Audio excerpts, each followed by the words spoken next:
തിരുവനന്തപുരം ശ്രീപത്മനാഭസ്വാമി ക്ഷേത്രത്തിലെ പുണ്യതീർത്ഥമാണ് പത്മതീർത്ഥക്കുളം. ശ്രീപത്മനാഭസ്വാമി ക്ഷേത്രത്തിൻ്റെ കിഴക്കു ഭാഗത്താണ് മനോഹരമായ പത്മതീർത്ഥം സ്ഥിതി ചെയ്യുന്നത്.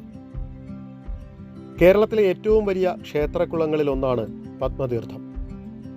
6 വർഷത്തിലൊരിക്കൽ നടത്തുന്ന മുറജപത്തിന് മുന്നോടിയായി ക്ഷേത്രക്കുളം ശുചിയാക്കാനുള്ള നടപടികൾ ആരംഭിച്ചു കഴിഞ്ഞു.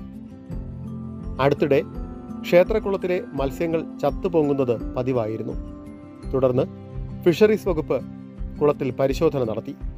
മത്സ്യങ്ങളുടെ എണ്ണം ക്രമാതീതമായതിനാലാണ് ഇവ ചത്തുപൊങ്ങുന്നതെന്ന് കണ്ടെത്തി. തുടർന്ന് അധികമുള്ളവയെ അരുവിക്കര ഡാമിലേക്കും നെയ്യാർ ഡാമിലേക്കും മാറ്റാൻ തീരുമാനിച്ചു. ഫിഷറീസ് വകുപ്പ് കൊണ്ടുവന്ന വെള്ളം നിറച്ച പ്രത്യേക ടാങ്കുകളിലേക്ക് ഇവയെ മാറ്റി.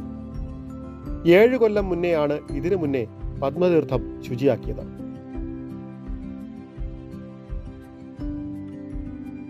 മുൻപ് പലയിടത്തും നടത്തി വിജയിപ്പിച്ച പ്രകൃതി അധിഷ്ഠിത ശുചീകരണം ഇവിടെയും നടപ്പിലാക്കാനാണ് ക്ഷേത്രം അധികാരികൾ പദ്ധതിയിടുന്നത്.